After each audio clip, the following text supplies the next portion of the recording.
Areas.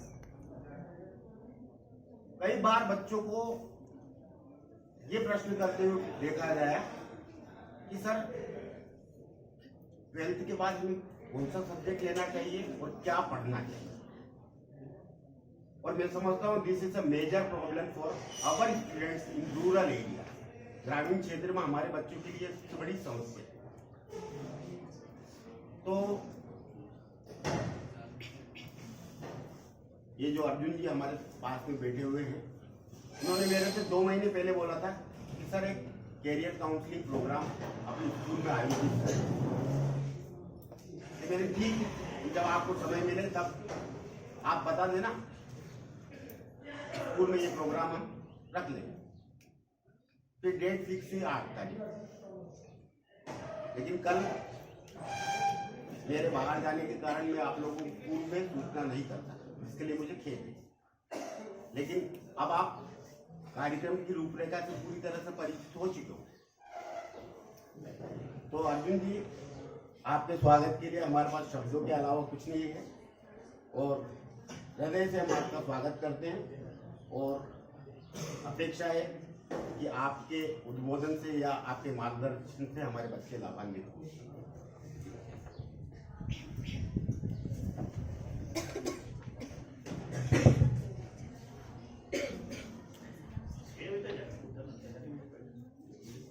Good afternoon. Energy है आपके अंदर, जोर से बोलिए गुड आफ्टरनून। इतने सारे स्टूडेंट को एक साथ देखकर मैं अपने आप में बहुत एनर्जी महसूस कर रहा हूँ। मुझे लग रहा है कि मैं बहुत ज़्यादा एनर्जेटिक हो गया हूँ आज। शायद आप लोगों को पता नहीं है कि जो पूरी हमारी ह्यूमन लाइफ साइकिल होती है उसमें सबसे ज़्यादा यदि एनर्जी आपके अंदर रहती है तो वो टीन एज में रहती है। शायद आपको पता नहीं कि टीन एज की जो रेंज है वो है 13 से 19 साल की। मतलब आप सब लोग अभी टीनेजर हैं। तो आपकी इसी ऊर्जा को सही डायरेक्शन देने के लिए मैंने सर से बात की थी। आपका कैरियर काउंसलिंग प्रोग्राम मैंने पूरा डिजाइन किया है और इस प्रोग्राम के अंत में यहाँ पे जितने भी स्टूडेंट बैठे हैं वो एक भी स्टूडेंट ऐसा नहीं रहेगा कि उसको अपने कैरियर के बारे में कुछ भी किसी दूसरे व्यक्ति से पूछने की जरूरत पड़े। कोई भी स्टूडेंट यहाँ पे आप लोगों के अंदर जो भी आपके दिमाग में जितना भी कंफ्यूजन चल रहा है वो सारा कंफ्यूजन आज इस कैरियर काउंसलिंग प्रोग्राम के थ्रू में पूरा दूर कर दूंगा। अब इस प्रोग्राम को करने की मेरे अंदर थीम कहाँ से आई या मेरे को प्रेरणा कहाँ से मिली, मैं थोड़ा सा आप लोगों के साथ शेयर करना चाहूँगा ताकि आप लोग सब मेरे से अच्छे से कनेक्ट हो पाए। मैंने कहीं पे पढ़ा था कि किसी क्लास में एक स्टूडेंट से उसके टीचर ने पूछा कि बेटा बड़ा होकर तू क्या बनेगा, आप बड़े होकर क्या बनना चाहते हैं। ऐसा उसके टीचर ने पूछा उस स्टूडेंट से। तो स्टूडेंट खड़ा होकर उसको बोलता है टीचर को कि सर बड़ा होकर मैं पागल बनूंगा। तो टीचर एकदम शॉक्ड हो गया उसकी बात सुनकर कि ऐसा क्यों बोल रहा है, मेरा स्टूडेंट है। टीचर समझदार था, टीचर ने उसका रीजन जानना चाहा कि बेटा तुम ऐसा क्यों बोल रहे हो कि तुम पागल बनना चाहोगे। बोले सर मैं ऐसा इसलिए बोल रहा हूँ कि जब मैं मेरी मम्मी के पास जाता हूँ तो मेरी माँ मेरे से बोलती है कि बेटा तू डॉक्टर बनना। जब मेरे पापा के पास जाता हूँ तो मेरे पापा मेरे को बोलते हैं कि बेटा तू इंजीनियर बनना। मेरा भाई दिन रात क्रिकेट खेलता रहता है तो मेरे को बोलता है कि तू क्रिकेटर बनना। और मेरे चाचा हारमोनियम बजाते हैं तो मेरे से दिन रात बोलते रहते हैं तू सिंगर बनना। तो सर मैं इन सब लोगों से बहुत प्यार करता हूँ और यदि मैं इन सब की बात मानूंगा तो मैं तो लास्ट में पागल ही बनूंगा। एक तो ये स्टोरी मेरे लिए प्रेरणादायक सिद्ध हुई। इसके अलावा मैं अभी रिसेंटली एक प्राइवेट कंपनी है एल्कम लेबोरेटरीज, उसमें उज्जैन में as a area manager job करता हूँ। तो जब भी मैं गांव आता हूँ या किसी के घर जाता हूँ या अपने रिलेशन में जाता हूँ या किसी फ्रेंड के घर जाता हूँ तो कोई ना कोई उनके घर में स्टूडेंट रहता ही है। उनके माता पिता का हमेशा सवाल रहता है कि हमारा लड़का है यार, इसने 10वीं पास कर लिया, इसको कौन सा सब्जेक्ट दिलाऊं। कोई बोलता है मेरी लड़की ने 12वीं पास कर ली, अब इसको आगे क्या करो। कोई बोलता है मेरा लड़का ग्रेजुएट हो गया है लेकिन इसको जॉब ही नहीं मिल रही, तो इसको क्या करूं मैं, कहीं इसको काम दिला दो। तो ये दोनों चीजें मेरे लिए मोटिवेटर साबित हुई और मैंने अपने अंदर एक दृढ़ निश्चय किया कि जितने भी हमारे रूरल एरिया के जितने भी स्टूडेंट हैं उन सबको जो प्रॉब्लम मैंने अपने कैरियर में फेस किए उस प्रॉब्लम से मैं उन सारे स्टूडेंट को बचाऊंगा और जो भी स्टूडेंट के माइंड के अंदर जो भी कंफ्यूजन चलता रहता है दिन रात, उस कंफ्यूजन को मैं दूर करके रहूंगा। ये मैंने अपने आप में एक निश्चय किया है और आप लोगों को मैं गारंटी देता हूं कि इस सेमिनार के बाद एक भी स्टूडेंट यहाँ पे ऐसा नहीं रहेगा जिसके मन में कैरियर के प्रति उसका कंफ्यूजन रहेगा या फिर यहाँ पे जो भी उसको किसी से पूछने की जरूरत पड़ती है उसको किसी को भी पूछने की या किसी अन्य व्यक्ति से पूछने की जरूरत उसको बिल्कुल नहीं पड़ेगी। आप लोग चाहते थे ऐसा प्रोग्राम कुछ हो, चाहते थे? प्रोग्राम को आगे बढ़ाने से पहले मैं आप लोगों से एक क्वेश्चन करना चाहूंगा। क्वेश्चन का आंसर जो रहेगा वो सही या गलत नहीं होगा। ये क्वेश्चन ऐसा नहीं है कि भारत की राजधानी क्या है तो उसका एक फिक्स आंसर होगा कि दिल्ली। उसका आंसर आपको ही पता है और वो वेरिएबल आंसर होगा, मतलब उसका आंसर आपके अकॉर्डिंग रहेगा। मेरा क्वेश्चन है आप लोगों से, हम लोग पढ़ाई क्यों करते हैं? हम लोग स्कूल जाते हैं, कॉलेज जाते हैं, सर्टिफिकेट लेते हैं, डिग्रियां लेते हैं, तो आप बताइए कि हम लोग पढ़ाई क्यों करते हैं? कोई भी आपके मन में जो आप सोचते हैं वो बताइए मेरे को। जो बताना चाहे वो हाथ भी खड़ा चाहे आपके मन में, आप स्कूल आते हो यहाँ पे तो आप जो सोचते हो कि क्या मैं किस उद्देश्य से स्कूल आ रहा हूँ, तो उद्देश्य मेरे को बताइए। कौन बताना चाहे? जो भी आप सोचते हैं।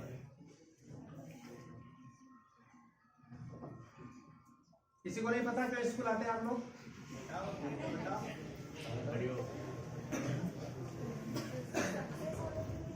सक्सेस होने के लिए। Very good. और इसके अलावा कोई आंसर बताओ। लड़के ने बताया, आप भी बताओ। तो उसके मन में कितने जो हमारा भारत देश है वो बहुत पीछे है। बता तो हम चाहते हैं कि हम युवा हैं, हमारे और तो युवा है, तो युवा इस देश को बहुत आगे तक ले जाए, इसलिए इसको वेरी गुड। बहुत बढ़िया। इसके अलावा और कोई आंसर? अच्छा, आंसर आप देना नहीं चाहते, पता किन किन को? हाथ खड़े करें। पता भी नहीं, मैं पूछूंगा। वो देना है, कौन नहीं चाहते बताओ। बिल्कुल आप तेजी से होके आंसर दीजिए। मन में तो बहुत सारा है। बताओ। लास्ट में, एकदम लास्ट में कोने में जो बैठा है बताओ। लास्ट में कौन खड़ा हो रहा है? बताओ जो मन में सोचते हो बताओ, डरने की कोई जरूरत नहीं। तुम क्यों क्या सोचते हो बताओ।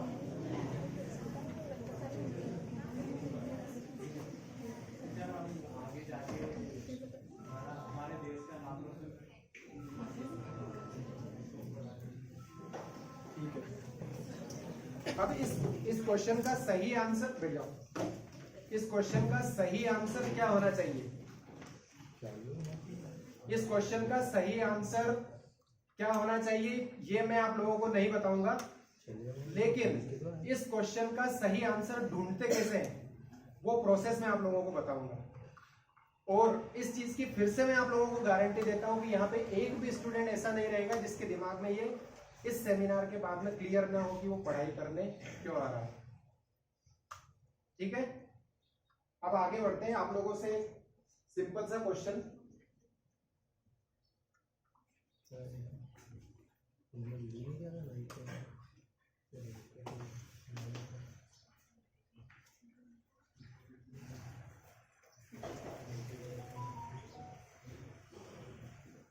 ये एक टंकी बनी हुई दिख रही है सबको?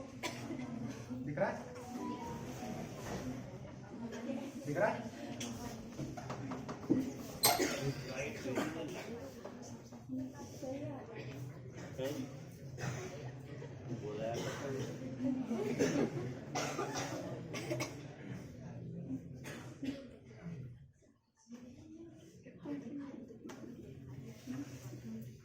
ये एक टंकी बनी हुई है, इसके अंदर नली लगी हुई है नीचे एक बकेट रखी हुई है, बाल्टी रखी हुई है। इस टंकी का पानी इस बाल्टी में आने के लिए सबसे जरूरी चीज क्या है? बताओ कोई भी। नल लगा हुआ है। इस टंकी का पानी इस बाल्टी में आ जाए, इसके लिए सबसे जरूरी चीज क्या है? टंकी में पानी है।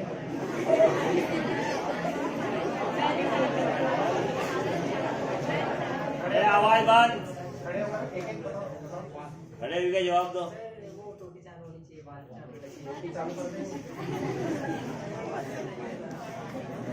आप आपस में डिस्कस ना करें, जो भी आंसर दे रहा है उसको सुने आप, और आपको देना है तो खड़े होकर उत्तर दें। इस टंकी का पानी इस बाल्टी के अंदर आने के लिए जो सबसे इम्पोर्टेंट चीज है वो है इस बाल्टी का खाली होना। यदि ये बाल्टी पहले से पानी से भरी हुई है तो इस टंकी का पानी इस बाल्टी के अंदर कभी नहीं आएगा। यदि आप नल भी चालू करेंगे तो पूरा पानी बाहर जाएगा। सही है?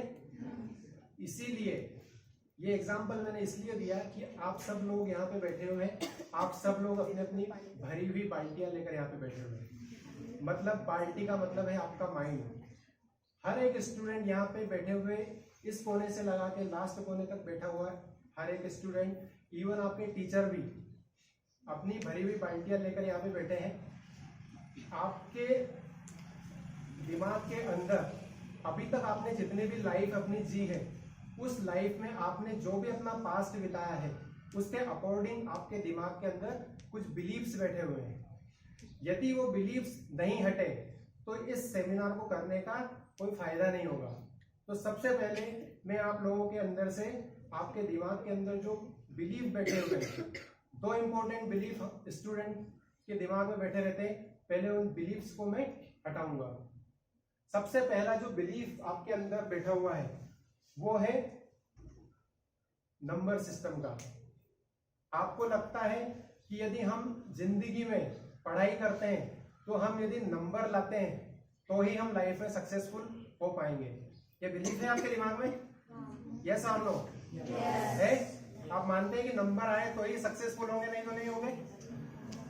लेकिन मैं आपसे पूछना चाहता हूं कि इस दुनिया में ऐसे अनगिनत लोग मौजूद हैं, आपके आसपास भी मौजूद हैं, और इंटरनेशनली भी यदि आप देखेंगे तो ऐसे कई लोग मौजूद हैं जो लोग अपनी कॉलेज लाइफ पूरी नहीं कर पाए, अपनी स्कूल लाइफ में कई क्लासेस में फेल हो गए, लेकिन आज दुनिया में वो अच्छी अच्छी पोजीशन पे मौजूद हैं। है या नहीं है ऐसे लोग? सबसे पहला एग्जांपल मैं आप लोगों को देना चाहूंगा। हमारे देश की सबसे बड़ी कंपनी रिलायंस इंडस्ट्रीज के जो फाउंडर थे धीरूभाई अंबानी, सुना है नाम? धीरूभाई अंबानी अपनी स्कूल की जो पढ़ाई है वो पूरी नहीं कर पाए थे, वो कॉलेज कभी नहीं गए, लेकिन उनकी आज जो कंपनी है रिलायंस इंडस्ट्रीज, हमारे देश की नंबर 1 इवन वर्ल्ड की टॉप 10 कंपनीज में आती है। पता है आप लोगों को? इसके बाद यदि आप एग्जांपल देखें सचिन तेंदुलकर का, सुना है नाम? सचिन तेंदुलकर ने कभी अपनी कॉलेज तो वो गए नहीं, उनने अपनी स्कूल की पढ़ाई भी ठीक से पूरी नहीं की, लेकिन आज वो भारत रत्न है और अपनी लाइफ में सक्सेसफुल है या नहीं है? तो इससे क्या साबित होता है? इंटरनेशनली यदि आप देखें, बिल गेट्स का नाम सुना है? बिल गेट्स का नाम सुना है?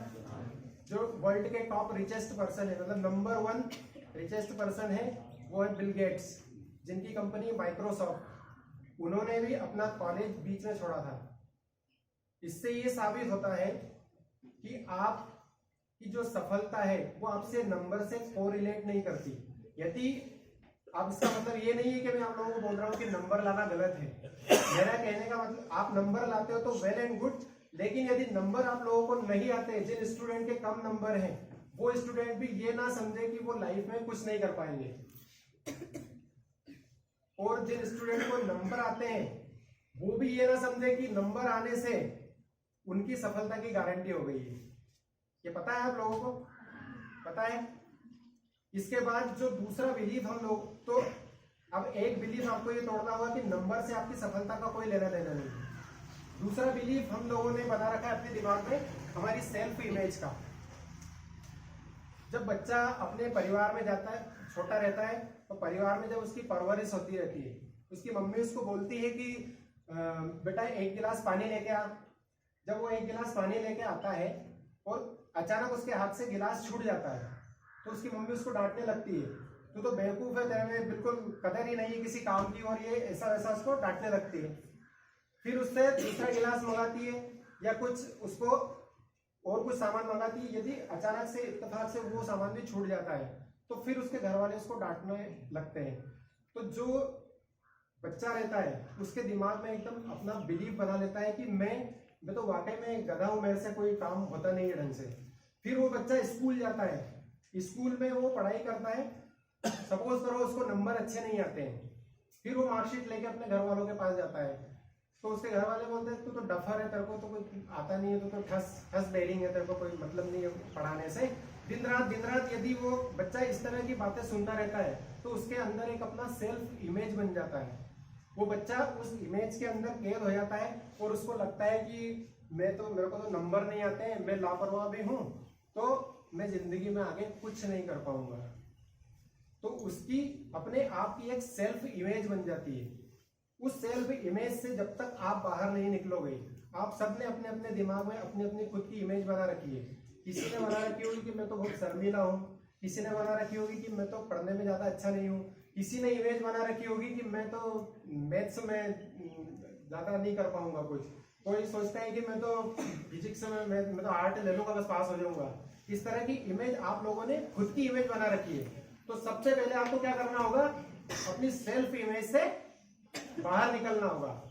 तो मैंने दो चीज आपको बताई है, एक तो नंबर के पीछे नहीं भागना है आपको, और दूसरी चीज आपकी जो सेल्फ इमेज है उसको चेंज करना है। जो आपने सेल्फ इमेज अपनी बनाई है वो केवल दूसरे लोगों के कहने पे बनाई है। यदि आपको नंबर नहीं आते तो लोग आपको क्या बोलते हैं, पढ़ाई में अच्छा नहीं है तो ठस है, ऐसा बोलते हैं। तो आपने अपनी इमेज क्या बना ली, मैं तो जिंदगी में कुछ नहीं कर पाऊंगा। वो जो व्यक्ति आपको बोल रहा है उसने उसकी राय जाहिर की है, उसने आपके दिमाग के अंदर झांक के नहीं देखा है। यहाँ से बैठा हुआ लास्ट तक जो स्टूडेंट बैठा हुआ, हर स्टूडेंट अपने आप में यूनिक है, हर स्टूडेंट अपने आप में जीनियस है। तो आपको जब भी कभी ऐसी चीज सुनने को मिले अपने बारे में, खुद के बारे में, तब आपको एक चीज बोलना है। आपको गुरु मंत्र बता रहा हूं, एक चीज बोलना है, अपने मन में बोलना है कि I am the best and I am unique. क्या बोलोगे आप? ये चीज आपको, कोई भी आपको कुछ भी बोलता है कि तू तो गधा है, तो उसकी बात को अंदर तक नहीं जाने देना है और अपने मन में बोलना है आपको I am the best and I am unique. इसको नहीं पता है कि मैं क्या हूं, ठीक है। जब कोई, जैसे हर एक स्टूडेंट यहाँ पे बैठा हुआ, हर एक स्टूडेंट के अंदर अपनी अपनी क्वालिटीज होती है। जैसे मछली और एक पक्षी रहता है, पक्षी आसमान में उड़ता है और मछली उसको देखकर सोचती है कि मैं तो उड़ ही नहीं सकती, मैं तो किसी काम की नहीं हूँ जिंदगी में, मैं तो जिंदगी खत्म है मेरी। तो ये सोचना सही है क्या उसका? मछली को अपनी क्वालिटी देखना चाहिए कि मैं पानी में तैर सकती हूँ। क्या वो पक्षी पानी में तैर सकता है क्या, जितनी देर मछली पानी में रहती है? तो इसी तरह से आप, हर एक स्टूडेंट अपने आप में यूनिक है, किसी से अपना कंपैरिजन नहीं करना है। समझ गए? बिल्कुल अपना कंपैरिजन नहीं करना है, अपने आप का आप लोगों को बेस्ट देना है। अब आप लोगों को मैंने बताया है कि सब इंटेलिजेंट है, सब यूनिक है, लेकिन सबसे ज़्यादा जो कंफ्यूजन होता है, सबसे बड़ी प्रॉब्लम, फिर कुछ स्टूडेंट तो अच्छा कर जाते हैं और कुछ स्टूडेंट यहीं पे रह जाते हैं। तो उनका उस चीज़ का यदि हम रीज़न देखें तो वो रीज़न क्या है? एक क्लास फर्स्ट से लेकर 10th तक जो भी स्टूडेंट पढ़ते हैं उसमें उनका क्या होता है कि जो एक प्रोफार्मा बना हुआ है पूरा कि फर्स्ट क्लास से लेके 10th क्लास तक तो आपको कोई दिमाग लगाना ही नहीं है क्या करना है। मेन जो आपकी प्रॉब्लम शुरू होती है वो होती है 11th से। 11th में आप लोगों को आप लोगों की लाइफ के लिए एक टर्निंग पॉइंट होता है। उस टर्निंग पॉइंट पे यदि आपने सही डिसीजन ले लिया तो आप अपनी लाइफ में कुछ कर जाएंगे, वरना वहीं पे यदि डिसीजन गलत हो गया तो आप अपनी लाइफ में कुछ नहीं कर पाएंगे। सबसे पहले 11th में आप जाएंगे तो आपको सब्जेक्ट सिलेक्ट करना पड़ता है। सब्जेक्ट सिलेक्शन के जो 3 तरीके हम बेहतरीन रूप से अपनाते हैं अभी करंटली हम गलतियां क्या कर रहे हैं सब्जेक्ट सिलेक्शन में, सबसे पहली गलती करते हैं हम अपने नंबर को देखते हैं। आपके 10th क्लास के जितने भी नंबर आते हैं आपको, यदि आपके पास आपकी मार्कशीट में 90% मार्क्स हैं तो आप क्या सब्जेक्ट लेंगे? ऑब्वियसली क्या सब्जेक्ट लेंगे? मैथ्स। कैसे सोचते हैं आप लोग? किसी स्टूडेंट को 90%, 95 या 85% मार्क्स आते हैं 10th में, तो उसके दिमाग में आता है कि मैं तो मैथ्स लूंगा, मेरा नंबर 95 है, मैं तो इंटेलिजेंट हूँ, और मैथमेटिक्स इंटेलिजेंट लोगों का सब्जेक्ट है। ऐसा सोचते हैं आप लोग? इसके नीचे यदि आपके 60-70% यदि मार्क्स रहते हैं तो आप बायो की तरफ दौड़ते हैं, और उसके नीचे यदि आपके मार्क्स चले गए तो फिर तो आप सोच लेते हैं कि मैं तो जिंदगी में कुछ नहीं कर पाऊंगा, मैं तो आर्ट लेके 20 क्वेश्चन लूंगा और फिर पास हो जाऊंगा। ये तरीका अपनाते हैं आप सिलेक्ट करने का सब्जेक्ट? अपनाते हैं ये? आप लोगों ने ये सब्जेक्ट इसी तरह से सिलेक्ट किया था। दूसरा जो तरीका हम लोग अपनाते हैं अपने सब्जेक्ट सिलेक्शन का, वो तरीका होता है हमारे दोस्तों की देखा देखी करते हैं। हम पूछते हैं कि तूने क्या सब्जेक्ट लिया? मैंने तो बायो लिया। बायो, चल मैं भी बायो ले लेता हूँ। ऐसा सोचते हैं? आपका कोई फ्रेंड है, उससे पूछते हैं आपकी मैथमेटिक्स, मैंने तो मैथ्स लिया है, तू भी ले ले मैथ्स। इस तरह से आप मैथमेटिक्स सब्जेक्ट या फिर अपने सब्जेक्ट का सिलेक्शन करते हैं। इसके बाद जो तीसरा तरीका है वो तरीका अपनाते हैं आप किसी थर्ड पर्सन से पूछकर। आप अपने आसपास ऑब्जर्वेशन करते हैं और देखते हैं, अपने आसपास लोगों को देखते हैं कि यार एक काम करता हूं, ये देवराज भैया है, इन्होंने मैथ्स लिया था और इंदौर से BE करी है और अभी ये किसी अच्छी कंपनी में जॉब कर रहे हैं, तो एक काम करता हूँ मैं भी ये कर लेता हूँ, मैं भी देवराज भैया जैसा जॉब करूंगा। ऐसा सोचते हैं आप लोग? मतलब अपना रेफरेंस आप किसी दूसरे को बनाते हैं, उसके देखा देखी करते हैं। ये 3 तरीके ही हम मेन रूप से अपनाते हैं सब्जेक्ट सिलेक्शन करने के लिए। तो आपका जो सब्जेक्ट सिलेक्शन का जो तरीका है इन तीनों तरीकों के अंदर ही होगा, इसके अलावा आप कोई तरीका नहीं अपनाते सब्जेक्ट सिलेक्शन का।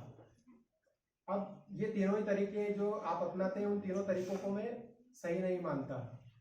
यदि आपको सब्जेक्ट सिलेक्ट करना है तो आपको दूसरों से, इन तीनों तरीकों में दूसरे लोग, दोनों तरीकों में दूसरे लोग इन्वॉल्व हैं, और फर्स्ट तरीके में आप नंबर सिस्टम का यूज करते हैं। तो आपको अब सही करना क्या चाहिए? सवाल यही उठता है कि ये तीनों तरीके मैं गलत बता रहा हूं, तो आपको सही तरीका भी बताऊं। तो कुछ लोगों को आपने सुना होगा कि आपको अपने इंटरेस्ट पे काम करना है।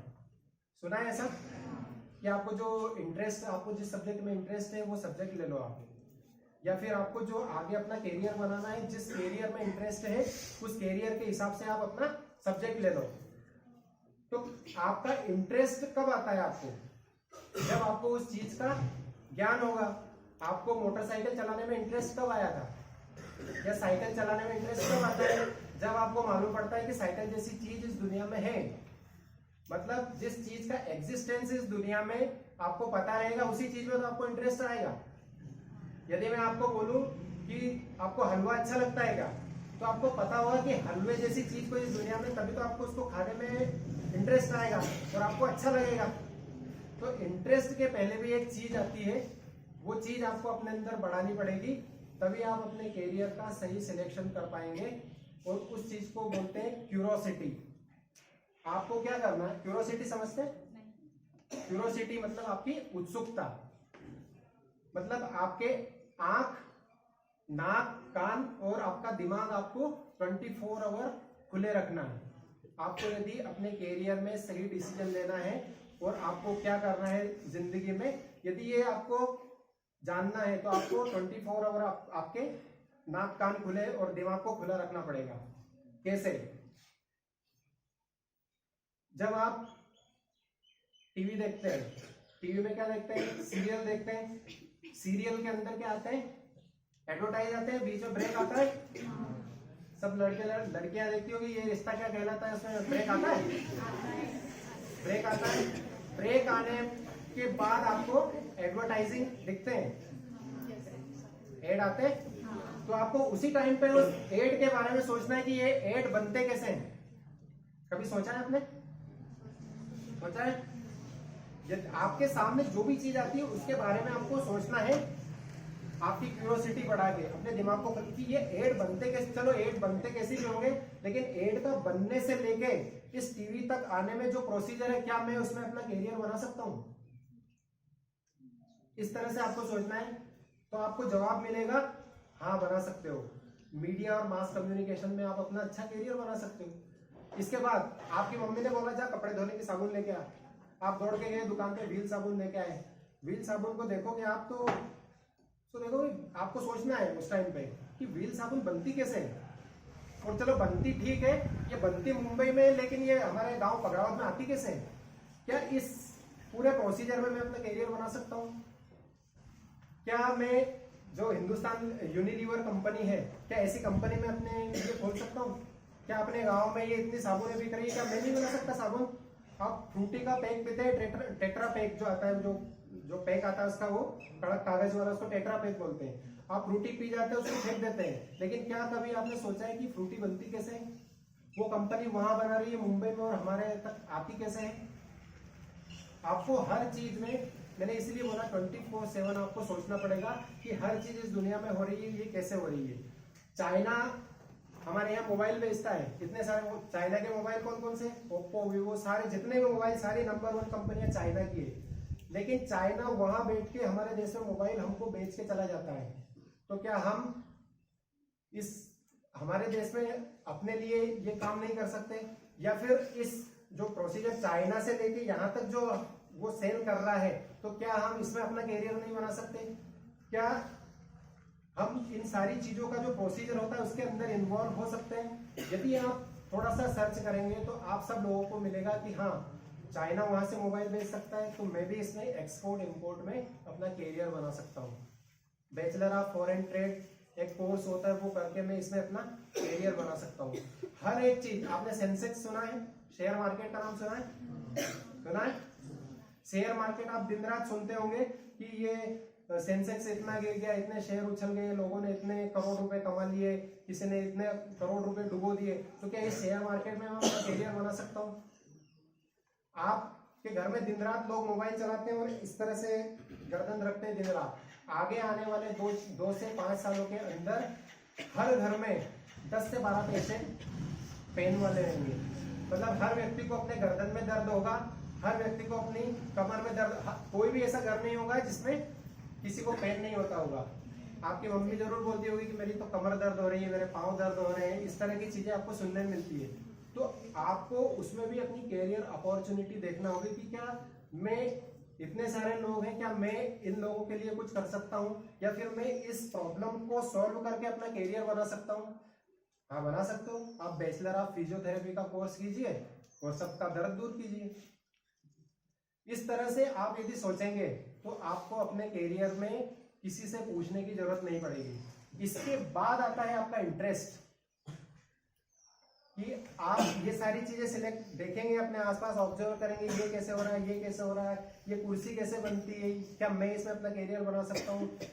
हर चीज में, ये गाड़ी चलाते हैं हम, तो गाड़ी कैसे बनती है, क्या गाड़ी बनने के बाद में इसमें जो डिस्ट्रीब्यूशन प्रोसेस होती है उसमें कैरियर बना सकता हूँ? इस तरह की चीजें आप यदि अपने माइंड को दिन रात खुला रखेंगे तो आपको ऑटोमेटिकली मालूम पड़ जाएगा कि मेरा इंटरेस्ट किस चीज में है। इसके बाद आपके इंटरेस्ट की एक चीज उसमें से सिलेक्ट कर लीजिए और उसमें अपना कैरियर बनाइए। इसीलिए हमने ये चार्ट प्रिपेयर किया आप लोगों के लिए। आपको जो भी इंटरेस्ट आता है उस हिसाब के पूरे इसमें जितने भी हम मैक्सिमम कवर कर सकते थे वो सारे कोर्सेस हमने इसमें कवर किए हैं। इसके अलावा भी 1000 तरह के कैरियर ऑप्शन होंगे। आप सोचते हैं कि जो मेरा इंटरेस्ट रहेगा उसमें जाऊंगा, तो आपको पता ही नहीं है कि किस चीज, क्या मैं कैरियर बना सकता हूं, तो उसमें आपका इंटरेस्ट कैसे आएगा? जब आप लोगों को किसी फील्ड का मालूम ही नहीं है तो उसमें इंटरेस्ट कैसे आएगा? सबसे बड़ा सवाल है, आपको पहले उस एरिया को देखना पड़ेगा कि किस तरह से आप उस एरिया को ऑब्जर्व करते हैं और किस तरह से उसमें कैरियर बना सकते हैं, आप लोगों को देखना पड़ेगा। इसके लिए ये चार्ट है, इसमें आप देख सकते हैं। इसके अलावा एक बुकलेट भी हमने प्रिंट करवाई है, वो बुकलेट अभी आई नहीं है, तो बुकलेट भी मैं अवेलेबल करा दूंगा इस आपके स्कूल के लिए। उसमें जैसे आप इसमें कैरियर सेलेक्ट करते हैं कि मेरे को बैचलर ऑफ फॉरेन ट्रेड करना है, तो उसमें आप बैचलर ऑफ फॉरेन ट्रेड का पूरा उसमें कॉलेजेस और कब एडमिशन होता है ये सारी चीजें उसमें दिखाई देगी आपको, और उसके कॉलेज के कॉन्टेक्ट नंबर, कब एग्जाम होती है, सारी चीजें उसमें आपको बुकलेट में मिल जाएगी। वो बुकलेट अभी नेक्स्ट वीक में आप लोगों को आपके स्कूल में अवेलेबल हो जाएगी। फायदा होगा आप लोगों को? आप चाहते थे कि ऐसा कुछ हो आपके स्कूल में? चाहते थे? अब आप लोगों को आपने अपनी क्यूरोसिटी के द्वारा जो भी डिसाइड किया है आपके लिए, उसको करोगे कैसे? उन सारी चीजों को मैं 3 हेडिंग में कवर करूंगा आपके लिए। सबसे पहले आपने व्हाट, ये एरिया हमने कवर कर लिया है। इसमें आपको किस तरह से अपना कैरियर सिलेक्ट करना है, अपना आंख कान नाक सब खुले रखना है, अपना माइंड खुला रखना है, आसपास की चीजों को ऑब्जर्व करना है और उसमें से आपको सिलेक्ट करना है। अब हाउ, और लास्ट में बताऊंगा आपको व्हाई।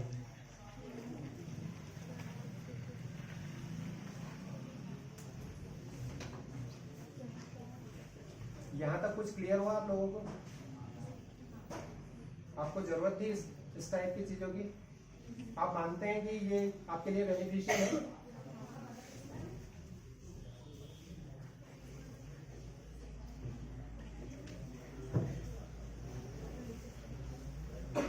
अब आप लोगों को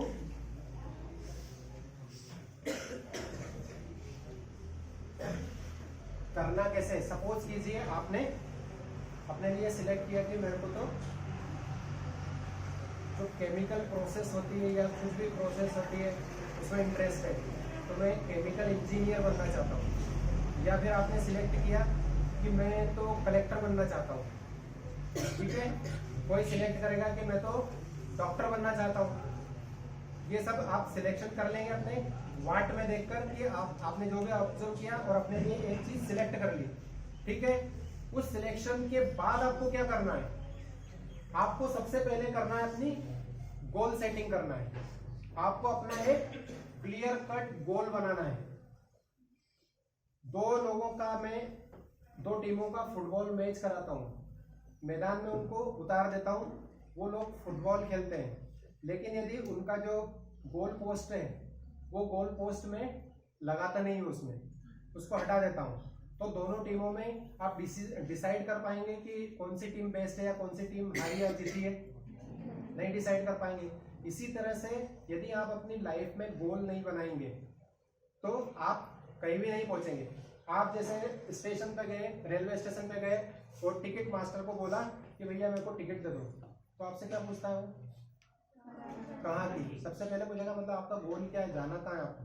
उससे बोलोगे कि दे दो आपको कहीं की भी, तो आपको क्या बोलेगा वो? तुम पागल हो क्या? पहले अपना डेस्टिनेशन तो बताओ, आपको जाना कहाँ है। इसी तरह से हम लोग क्या करते हैं, पढ़ाई करते रहते हैं, दूसरों की देखा देखी करते रहते हैं और अपना गोल डिसाइड नहीं करते हैं। तो गोल डिसाइड जब तक आप नहीं करोगे तब तक क्या होगा, आप कहीं नहीं पहुंचोगे। वो आपको कहीं की भी टिकट पकड़ा देगा और आप कहीं भी निकल जाओगे, और वो आपको लास्ट में जाकर पता चलेगा अरे यार मेरे को तो बड़ौदे आना था, मैं तो इधर शाजापुर आ गया हूँ। इस तरह की चीजें हमारे कैरियर में होती है। लोगों को लास्ट में जाके मालूम पड़ता है कि मैं तो बिल्कुल ही गलत ट्रैक पे आ गया। कई लोग इंजीनियरिंग करके फिर उनको बाद में मालूम पड़ता है कि मेरे को क्या करना है लाइफ में, मैंने एकदम गलत डिसीजन ले लिया। ये एकदम लास्ट में जाके मालूम पड़ता है। इसीलिए हम ये प्रोग्राम कर रहे हैं कि आपकी जो आप अभी एकदम टर्निंग पॉइंट में खड़े हो, इस टर्निंग पॉइंट में यदि आपने सही टर्न नहीं लिया तो ये आपको रिटर्न आपको वहीं ला देगा जहां पे आप खड़े हो। यही हमारा उद्देश्य है कि आप लोगों को एकदम सही दिशा दें और आपकी ऊर्जा का सही उपयोग आप कर पाए। तो आपको क्या करना है, सबसे पहले अपना गोल डिसाइड करना है। गोल का मतलब होता है लक्ष्य, कि आपको कहाँ जाना है। आप अभी सोच रहे होंगे कि मैं कलेक्टर बनना चाहता हूँ, यदि किसी ने गोल बनाया, या फिर मैं IIT करना चाहता हूँ, तो क्या आपका गोल है ये? मतलब इसको आप गोल कहेंगे? गोल कहेंगे या नहीं? यदि कोई मोटा आदमी बोलता है कि मैं पतला होना चाहता हूँ, तो ये इसका गोल है या नहीं है? इसको हम गोल नहीं बोलेंगे, ये आपकी विश है, ये आपका ड्रीम है। आप सोचते हो कि मेरे को कलेक्टर बनना है, तो ये आपका क्या है? ड्रीम है, ये गोल नहीं है। गोल ये तब कहना, मोटा आदमी सोचता है कि मेरे को पतला होना है, तो ये उसका क्या है? ड्रीम है, उसकी विश है। वो भी खाता रहता है दिन रात और सोचता रहता है कि मेरे को पतला होना है। तो ये उसकी क्या है, विश है। ये गोल तब तक नहीं बनेगा जब तक आप उसको क्लियर कट डिफाइन नहीं करेंगे। क्लियर कट डिफाइन करने का मतलब है आप उसमें टाइम पीरियड रखिए, आप उसमें अपना एकदम क्लियर कट लक्ष्य रखिए कि मेरे को ये करना है। मोटा आदमी सोचता है अभी महीना चल रहा है जनवरी, मेरे को मार्च एंड तक अपना 2 किलो वजन कम करना है। यदि वो इस तरह से बोलता है तो उसको हम गोल कहेंगे। आप डिसाइड करते हो 2022 तक मेरे को IIT मुंबई में एडमिशन चाहिए, तब आप कहेंगे कि मैंने अपना गोल डिसाइड किया है। आप सोचते हैं 2025 तक मुझे IAS की एग्जाम क्रैक करना है, मुझे कलेक्टर बनना है 2025 तक। आप जब तक अपना टाइम पीरियड डिसाइड नहीं करेंगे तब तक आप अपने गोल को अचीव नहीं कर पाएंगे। तो टाइम पीरियड आपका मस्ट है गोल में। जब तक आप टाइम पीरियड उसमें नहीं डालेंगे, आपका गोल आपकी विश रहेगा, आपका ड्रीम रहेगा। मैं कलेक्टर बनना चाहता हूं, पर उसके लिए आप क्या कदम उठा रहे हैं? कुछ नहीं कर रहे हैं। केवल आपके मन में है कि मैं कलेक्टर बनना चाहता हूं, मैं टीचर बनना चाहता हूं, तो उसके लिए आप क्या कर रहे हैं? कुछ नहीं कर रहे हैं। तो ये आपकी विश है। गोल तब तक नहीं बनेगा जब तक उसमें आप टाइम डिफाइन नहीं करेंगे। अब आपको अपने गोल का क्लियर कट एक्शन प्लान बनाना है। आपने गोल डिसाइड कर लिया, किस तरह से आप गोल बनाएंगे? आपको IIT करना है या फिर जो आर्ट्स के कितने स्टूडेंट हैं यहाँ पे? हाथों पर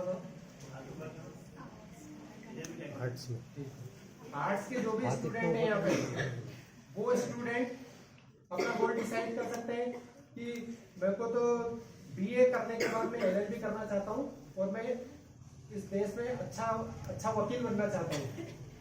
तो आप डिसाइड कर सकते हैं अपना। यहाँ पे आर्ट के जितने भी स्टूडेंट हैं वो सब लोग, उनने जब अपना सब्जेक्ट लिया था उन्होंने यही सोचा था कि मेरे नंबर अच्छे नहीं है? सोचा था?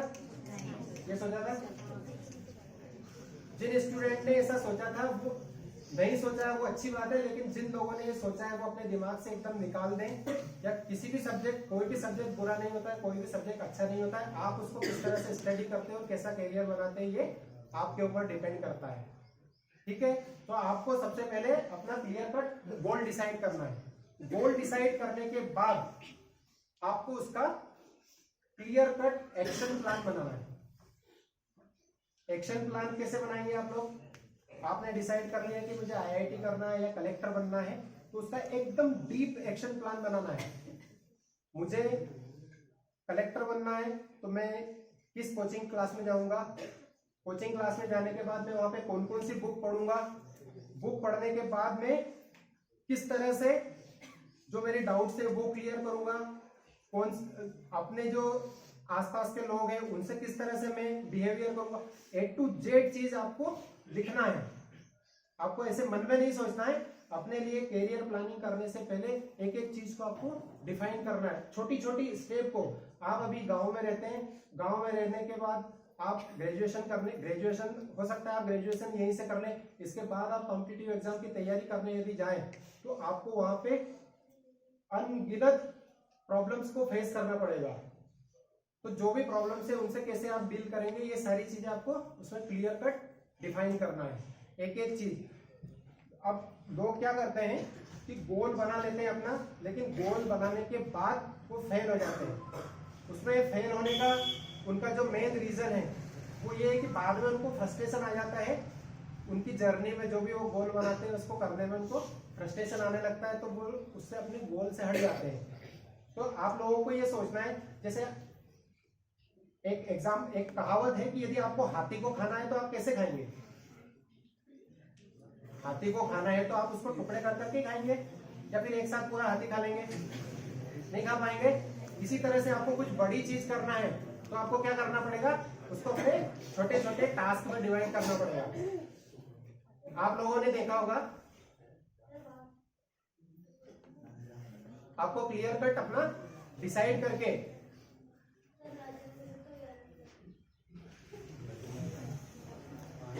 क्या हो गया कि जैसे आपने अपना लक्ष्य बनाया कि मुझे सुबह 5 बजे उठना है।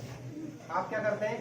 अभी 8 बजे उठ रहे हैं, लेकिन आप लोग अपना लक्ष्य बनाते हैं कि मुझे सुबह 5 बजे उठना है, तो अगले दिन आपने 5 बजे का अलार्म लगा दिया। अलार्म लगने के बाद आपको क्या, जैसे ही 5 बजे आपका अलार्म बजा तो आप देखेंगे घड़ी की तरफ, सोचेंगे कि 5 मिनट और सो लेता हूँ। ऐसा होता है आपके साथ? होता है। फिर उसके बाद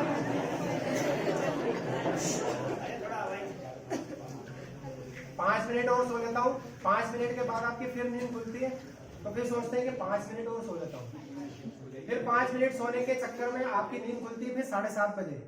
7:30 बजे आप घड़ी को देखते हैं, रोज तो मैं 8 बजे उठता हूँ, आज 7:30, चलो अब निकल गया टाइम, मैं तो सो जाता हूँ। फिर आप अगले दिन 8 बजे उठते हैं। ऐसा होता है?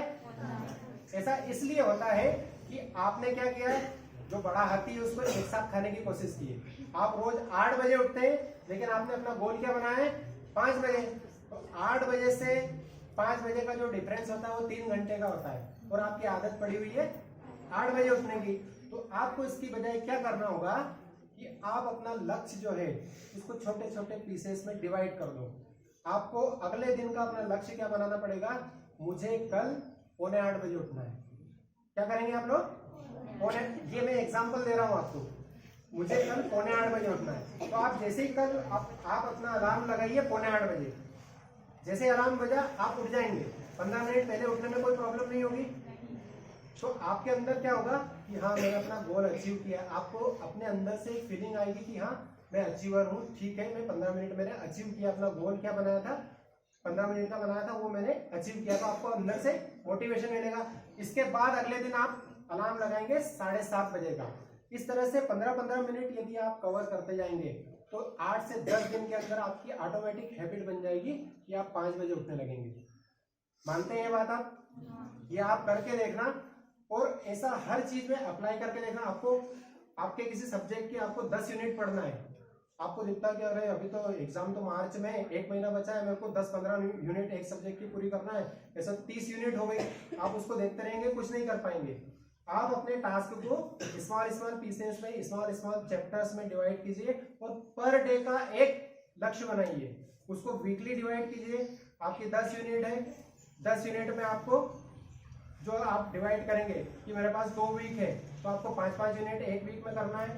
5-5 यूनिट आपने डिवाइड करी, उसको आप फिर डे वाइज डिवाइड करिए, और डे को भी एकदम स्मॉल टास्क में डिवाइड कीजिए। आप उसको आवरली डिवाइड कीजिए। तो आप जैसे कि मेरे को ये इसमें एक यूनिट में 10 सवाल है, दिन भर में 12 घंटे होते हैं, तो मैं 1 घंटे में 1 सवाल भी करूंगी तो मेरे लिए सफिशिएंट है। इस तरह से आप यदि 6 घंटे भी स्टडी करते हैं तो 1 घंटे में आपको 2 ही सवाल करना है। आप उसको 2 सवाल को रिपीट करके अपना टास्क पूरा करेंगे तो आपको भी फीलिंग आएगी कि हाँ मैं अचीव कर रही हूँ कुछ, या कर रहा हूँ कुछ। ठीक है, इस तरह से आपका जो भी लक्ष्य आप बनाए, IIT करने का लक्ष्य बनाए, कलेक्टर बनने का लक्ष्य बनाए, या कुछ भी लक्ष्य बनाए, उसको आप इस तरह से छोटे छोटे स्मॉल टास्क में डिवाइड करें। उसके बाद ही आप उसको अचीव कर पाएंगे। ठीक है, आपको क्लियर कट एक्शन प्लान बनाना है। उसके बाद आपको करना है finding a group.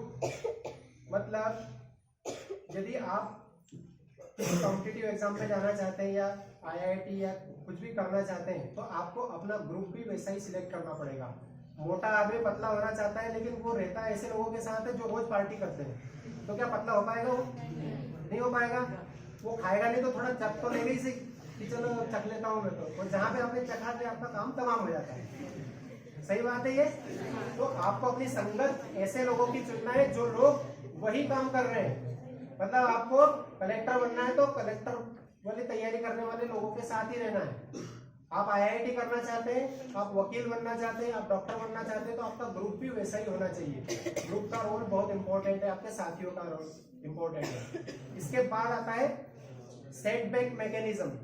Setback mechanism का मतलब होता है, आप जैसे यहाँ से इंदौर जाना चाहते हैं, इंदौर में बहुत शानदार आपके लिए किसी ने पार्टी ऑर्गेनाइज की है, इंदौर में जाके बहुत मजे आएंगे। लेकिन आपको बस में यहाँ से बैठ के जब इंदौर जाते हैं आप, तो इंदौर की जो पूरी जर्नी है उसके अंदर आपको कुछ भी परेशानी आ सकती है। या तो आपकी बस का टायर फूट सकता है, बस में इतनी भीड़ रह सकती है आपको इंदौर तक खड़े खड़े जाना पड़े। तो आपको जो भी आप लक्ष्य डिसाइड करेंगे अपने लिए, उस लक्ष्य के अंदर परेशानियां आएंगी आएंगी। आप बड़ा लक्ष्य रख रहे हैं अपने लिए, कलेक्टर बनने का, IAS बनने का, आईआईटी करने का, वकील बनने का, डॉक्टर बनने का, तो जो भी लक्ष्य आप रख रहे हैं उस लक्ष्य के अंदर आपको परेशानी आएगी ही आएगी, आपको फ्रस्ट्रेशन आएगा ही आएगा। कुछ भी कर लो आप, आपके घर में शादी आएगी, उसमें आपका टाइम वेस्ट होगा, आपके दोस्त आएंगे आपके पास, चल क्या पढ़ाई कर रहा है दिन रात, तू चल निकल जैसा, तुम तो पार्टी करते हैं। कुछ भी आप डिसाइड करोगे, आपके आजकल सोशल मीडिया चल रहा है, मोबाइल आपको डिस्टरबेंस करेगा, तो इन सारी प्रॉब्लम से आपको किस तरह से डील करना है वो आपको पहले डिफाइन करना पड़ेगा। ये सारी चीजें आपको एक पेपर में लिखना होगी कि हो सकता है कि मेरे घर में पैसे की प्रॉब्लम आ जाए, मेरे पिताजी के पास पैसे ही नहीं रहे, तो उस प्रॉब्लम को आप कैसे डील करेंगे, वो सारी चीजें आपको प्री प्लान करना होगी, सब कुछ डिसाइड करना होगा। उसके बाद ही आपके अंदर जो फ्रस्ट्रेशन आएगा उस फ्रस्ट्रेशन से आप लड़ पाएंगे।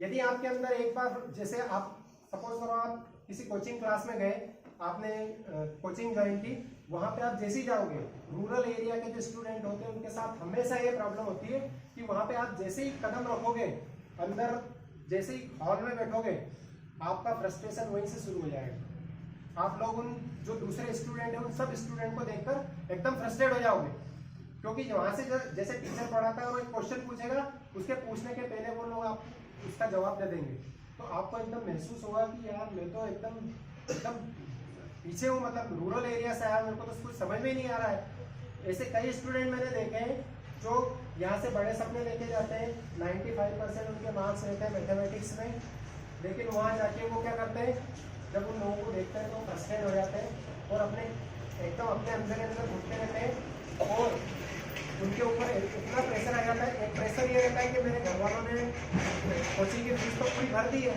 अब मैं कोचिंग छोड़ूं तो कैसे, तो उसके डर के मारे वो लोग क्या करते हैं, अपनी कोचिंग नहीं छोड़ते, उसी फ्रस्ट्रेशन में अपनी कोचिंग को कंटिन्यू करते जाते हैं, वो बैठे रहते हैं पीछे।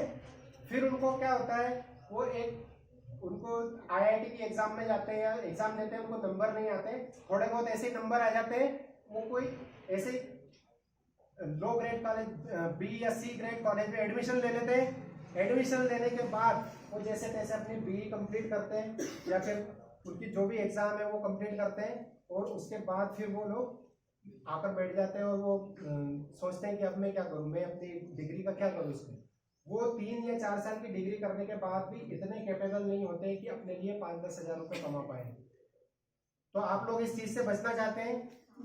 यदि आप बचना चाहते हैं तो आपको सबसे पहले जो दूसरे लोग हैं, यहाँ से आप जैसे ही बाहर जाएंगे उन लोगों को देखकर कभी भी फ्रस्ट्रेट नहीं होना है, उन लोगों से आपको सीखना है, वहां जाके देखना है, आपको ऑब्जर्व करना है कि मेरे अंदर क्या ऐसी चीज है जो मैं नहीं कर रहा हूँ, ये लोग इतने आगे क्यों हैं और इन लोगों को क्या लेवल है, क्या मैं इनके लेवल को मैच कर सकता हूँ, ये इतने आगे मैं यहाँ पे बैठा हूँ तो इनके लेवल को मैच करने के लिए मुझे क्या करना पड़ेगा, ये आपको डिसाइड करना। फ्रस्ट्रेट नहीं होना है। यदि फ्रस्ट्रेट आप होते हैं तो आपको अपना डिसीजन लेना है। फिर आपको फ्रस्ट्रेशन आता है तो फ्रस्ट्रेशन आने के बाद आपको अपना सही डिसीजन लेना है कि मुझे क्या करना है। तो आपको फ्रस्ट्रेशन से बचने का पता दिया मैंने कि आपको उसका सेटबैक मैकेनिज्म तैयार करना है पूरा, उसको बोलते हैं सेटबैक मैकेनिज्म। वो पूरी चीजें उसके अंदर आपकी क्लियर हो जाएंगी। इसके बाद आप लोगों को आप जो करना चाहते हैं, वाई पार्ट आता है, वो क्यों करना चाहते हैं। मैं कलेक्टर बनना चाहता हूं क्योंकि मेरे पिताजी ने बोला है। मैं आईआईटी करना चाहता हूं क्योंकि मेरे मामा जी बोलते हैं कि आईआईटी में बढ़िया इंजीनियर बन जाते हैं और जॉब सिक्योर है उसमें। यदि इस तरह के आपके रीजन है, इस तरह के किसी कोर्स को करने के पीछे इस तरह के यदि रीजन आते हैं तो उन रीजन से आप ज्यादा दूर तक नहीं चल पाएंगे।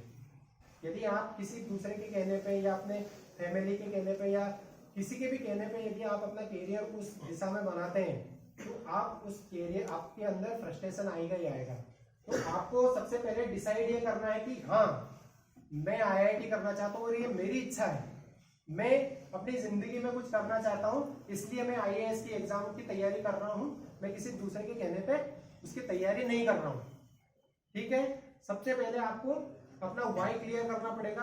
आप पर्टिकुलर एग्जाम की तैयारी या फिर अपना कैरियर इस क्षेत्र में बनाना चाहते हैं तो वो कैरियर आप क्यों बनाना चाहते हैं।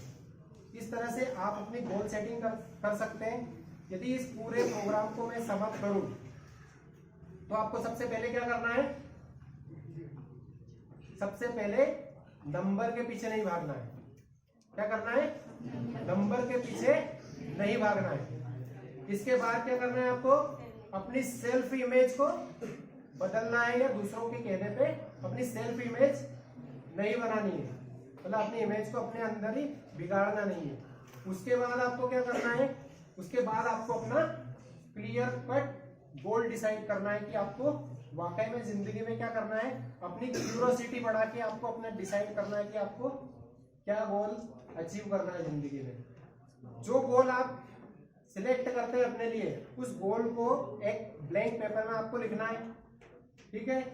उसके बाद आपको स्टेप बाय स्टेप उसकी पूरी प्रोसेस लिखना है। और गोल आपका कब कहलाएगा, वो जब आप उसमें टाइम इंक्लूड करेंगे कि मुझे 2025 तक IAS बनना है, मुझे 2022 तक IIT के मुंबई के कॉलेज में मुझे एडमिशन है। इस तरह से आप डिफाइन करेंगे तो आप उसको अचीव कर पाएंगे। इसके बाद आपको क्या करना है, सबसे जो इम्पोर्टेंट चीज है वो है आपका सेटबैक मैकेनिज्म, मतलब आपको फ्रस्ट्रेशन से बचना है। आपकी जो जर्नी है उसमें आपको फ्रस्ट्रेशन आएगा, तो उस फ्रस्ट्रेशन से आपको बचने का अपने लिए उपाय ढूंढना है कि मुझे फ्रस्ट्रेशन आ रहा है तो मैं इसके लिए क्या करूं।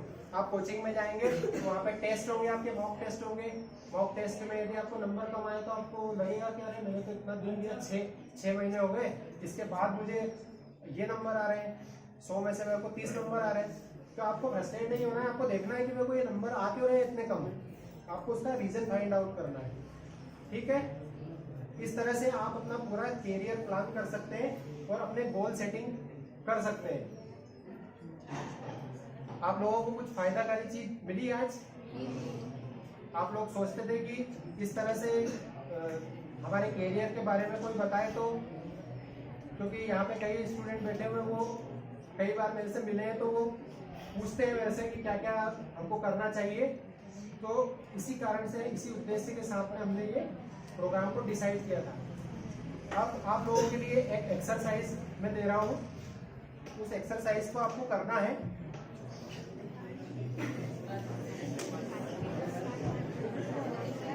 सुनो, जो एक्सरसाइज है आपकी, हेलो,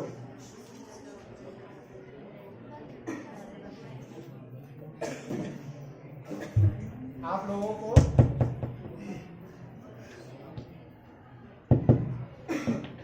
लोगों को क्या करना है, आपको एक एक्सरसाइज देके जा रहा हूं मैं। इस एक्सरसाइज में जो मैंने आपको गोल सेटिंग की पूरी चीजें बताई है, तो यहाँ पे बैठे हुए हर एक स्टूडेंट को अपना गोल सेट करना है। आप क्या करेंगे, एक ब्लैंक पेपर लेंगे बड़ा सा, उसके अंदर उसके ऊपर अपना नाम लिखेंगे, अपनी क्लास लिखेंगे। उसके बाद आपको क्या करना है, गोल सेट करना अपने लिए। मतलब आपको, और इसमें एक दूसरे से पूछा पाछी या कुछ नहीं करेंगे। आप घर जाए, यहाँ पे नहीं करना है वो, आप जब घर जाएं तो एकांत में बैठिए और अपने आप के बारे में सोचिए कि आप वाकई में अपनी जिंदगी में क्या करना चाहते हैं, आपका वाकई में गोल क्या है और आप उस चीज को क्यों करना चाहते हैं। ये आप एकांत में अकेले बैठिए और उस ब्लैंक पेपर पे लिखिए, अपना गोल डिसाइड कीजिए। अपना गोल लिखना है सबसे ऊपर। उसके बाद गोल मैंने बताया आपको पूरा टाइम उसमें डालना है, सब कुछ करना है। गोल सेट करके आप उसका एक्शन प्लान लिखिए नीचे कि मैं ये करना चाहता हूँ तो मुझे यहाँ जाना पड़ेगा, ये बुक में पढ़ूंगा, ये सारी जितना भी आप डिटेल में उसको एक्शन प्लान आपका बनाएंगे वो लिख लीजिए। उसके बाद आपको लिखना है कि आपको सेटबैक मैकेनिज्म कैसे करना है, कि फ्रस्ट्रेशन आएगा तो कैसे, जो प्रॉब्लम्स आएगी इस गोल को अचीव करने में, उनसे आप कैसे डील करेंगे। ये तीनों चीज आप एक पेपर में डिसाइड पूरा लिख लेंगे, अपने आप के बारे में पूरा डिस्क्राइब करेंगे। उसके बाद आपको मैं डेट दे रहा हूँ, 20 तारीख तक का टाइम मैं आप लोगों को यहाँ पे दे रहा हूँ। 20 तारीख तक आप अपनी ये एक्सरसाइज पूरी करें, अपना पूरा गोल सेटिंग करके पूरा A to Z उसमें प्लानिंग कर ले। 20 तारीख तक की आपको डेडलाइन है। 20 तारीख तक आप मुझे, मैं अपने व्हाट्सएप नंबर यहाँ पे देके जाऊंगा, उस व्हाट्सएप नंबर पे आप उसको फोटो खींच के मेरे को सेंड करेंगे सब लोग अपना अपना क्लियर कट गोल डिसाइड करके वो पूरा जो गोल सेटिंग है उसका फोटो खींच के मुझे भेजना, जिसका गोल सेटिंग मुझे सबसे अच्छा लगेगा। जिस भी स्टूडेंट का एक गर्ल्स और एक बॉयज, उनमें से मैं पूरा जो गोल सेटिंग का उनका पूरा उसको डिटेल में मैं पढ़ूंगा, और जिसका भी गोल सेटिंग का जो प्रोफार्मा है या जो भी मैंने जो बताया है उसमें जिसका भी डिस्क्रिप्शन सबसे अच्छा लगेगा उस स्टूडेंट को एक गर्ल्स में से सिलेक्ट करूंगा मैं, एक बॉयज में से सिलेक्ट करूंगा, और 26 जनवरी को उन दोनों स्टूडेंट को मैं अपने तरफ से एक प्राइज दूंगा। उस प्राइज की लगभग जो कॉस्ट लगेगी वो लगेगी 500 रुपीज का। मैं उसको आपके मैं नहीं आ पाया तो आपके प्रिंसिपल सर से मैं बात करके उसको प्राइज पहुंचाऊंगा। लेकिन आप ये एक्सरसाइज जरूर करें और उस एक्सरसाइज को मेरे व्हाट्सएप नंबर पर जरूर शेयर करें। करेंगे आप लोग? करेंगे? यस और नो? ठीक है। अब पूरे सेशन को मैं एक स्टोरी के साथ खत्म करना चाह रहा हूँ। स्टोरी सुनना पसंद है आप लोगों को? रियल लाइफ एग्जांपल मैं आप लोगों को दूंगा, रियल लाइफ स्टोरी में आपको बताऊंगा यहाँ पे।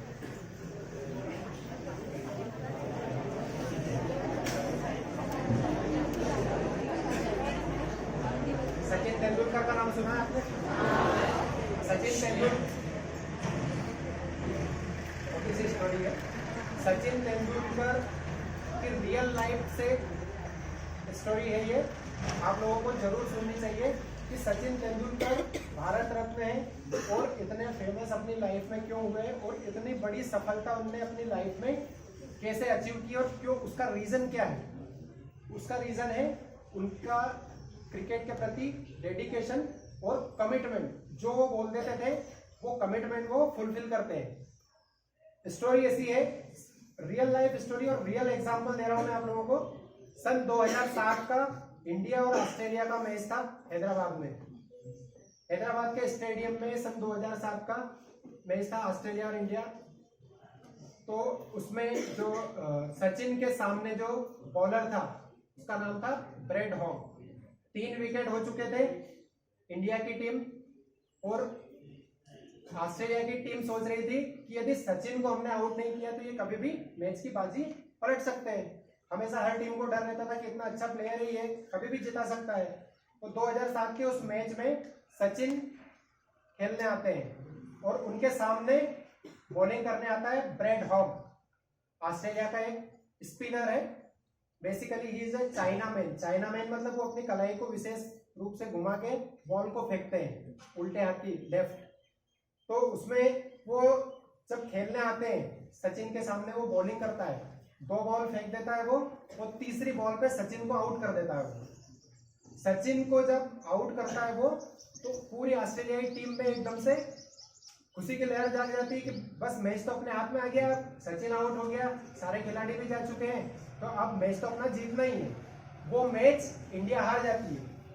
इंडिया जब वो मैच हारती है उसके बाद जब उनका ड्रेसिंग रूम रहता है, जब खिलाड़ी सब इकट्ठे होते हैं, वहां पे ब्रेड हॉग जो रहता है वो नया प्लेयर रहता है, तो वो अपनी जिस बॉल से वो आउट करता है सचिन तेंदुलकर को, वो बॉल लेके सचिन तेंदुलकर के पास जाता है और वो सचिन तेंदुलकर से बोलता है कि सर आप इतने महान बल्लेबाज हैं और मैंने आपका विकेट लिया है आज, तो जो ऑस्ट्रेलिया की जो टीम है उस टीम के अंदर मेरी वैल्यू बहुत बढ़ गई है। सब लोग मुझे बोल रहे हैं कि आप यदि उसको आउट नहीं करते तो हम मैच हार सकते थे, तो मेरी वैल्यू बहुत बढ़ गई है।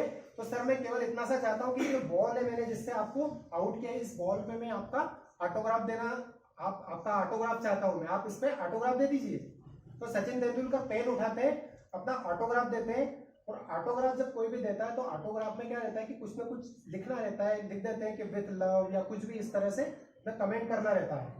तो जब सचिन तेंदुलकर ने उस बॉल पे साइन किए और सचिन तेंदुलकर ने उसमें एक लाइन लिखी, वो लाइन आपके लिए बहुत इंपॉर्टेंट है, गौर से सुनना उस लाइन को। सचिन तेंदुलकर ने उस बॉल पे लिखा, मिस्टर होगी it will never happen again in your life.